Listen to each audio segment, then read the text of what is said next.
وتاری ئەمڕۆمان بە پشتیوانی خوا باسی تاوانێکی زۆر گەورەیە بە تایبەتی خوشکە بە ڕێزەکان ئەنجامی دەدەن. زیاتر ڕوون لەوانە، بۆیە دەڵێم ئەی ئەو کەسانەی کە دەڕۆن بۆ لای ساحیرەکان، ئەو ساحیرانەی کە ئینسانیەت و مرۆڤایەتیان لەدەست داوە، ئەی ئەو ئافرەتانەی بە تایبەتی دەڕۆن بە لای ساحیرەکان، ئینسانیەت و مرۆڤایەتیتان لەدەست داوە، چەند کەستان عەزێتدا بەهۆی سیحرەکانتانەوە، چەنەها خۆشەویست و ئەحباب هەموویتان لە یەک جیا کردەوە بەهۆی سیحرەکانتانەوە. ڕۆشتی بۆ لای ساحیرێکی بێدین بۆ ئەوەی بینی دوو کەس تێک بدەیت، بۆ ئەوەی کێشە و مشکلە بخەیتە نێوان دوو کەسەوە، ئەی ئەو کەسێک کە مرۆڤایەتی لەدەست داوە، ئەی ئەو کەسەی کە ویژدان و ڕەحم و بەزەی لە دڵی تۆدا نەماوە، خۆشەویستەکان لە یەک دەکەی.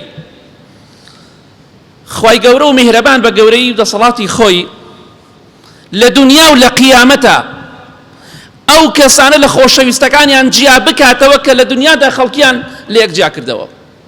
خوای گەورە ئەوەت بەسەرا بهێنێ بە زیاتریش کە بەسەر خەڵکیدا هێناوتە، خۆشەویستەکانتان لە یەک جیا کردەوە.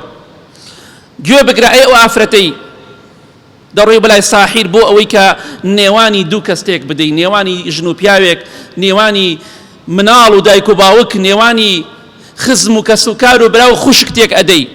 جوان گوێ بگرە، خۆشەویستی خوا صلی الله عليه وسلم لە حەدیثێکی صحیح مسلمدا دەفەرمێ: إن الله يعذب الذين يعذبون الناس في الدنيا. خوای گەورە عەزابی ئەو کەسە ئەدا، سزای ئەدا. هی کێ؟ هی ئەو کەسانی کە لە دنیادا ئێش و ئازاری خەڵکی ئەدەن. چەند هەزار کەس ڕۆژانە لە ماڵەوە کێشە و مەشاکیلی هەیە، ئێش و ئازار ئەچێژێ بەهۆی سیحرەکەی تۆ، بێویژدان و بێڕەحمی تۆ.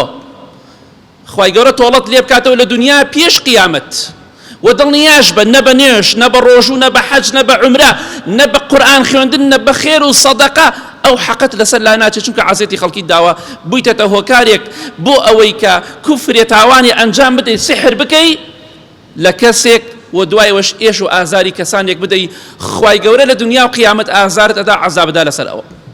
بۆیە بگەڕێرەوە بەلای خوا، سحر لە خەڵکی مەکە، ڕقت لە کەسێکە هەموو شۆی نەکەی، لەو باشترە بچیت سحرکەی خۆت بێدین بکەی و خەڵکیش بکەیتە ناخۆشی و ناڕەحەتیەوە. دڵنیا بە سەرەی تۆش دێ بە ئیزنی خوا، ئەوەی کە لە ماڵ خەڵکە دروست کردووە بە زیاتر لە ماڵ تۆدا دەبینرێ بە ئیزنی خوای گەورە، چونکە ڕۆژانە خەڵکی دوعات لێ دەکات، ڕۆژانە خەڵکی ئاوا دەستی بەرز کردوتەوە، خوایە کێ سەبەبی ئەم کێشەی ئێمەیە، خوایە ئاوا ئاوهای لێ بکەی، وا نەزانی ئیشەکەت کردو بۆ خۆت پێ بکەنی.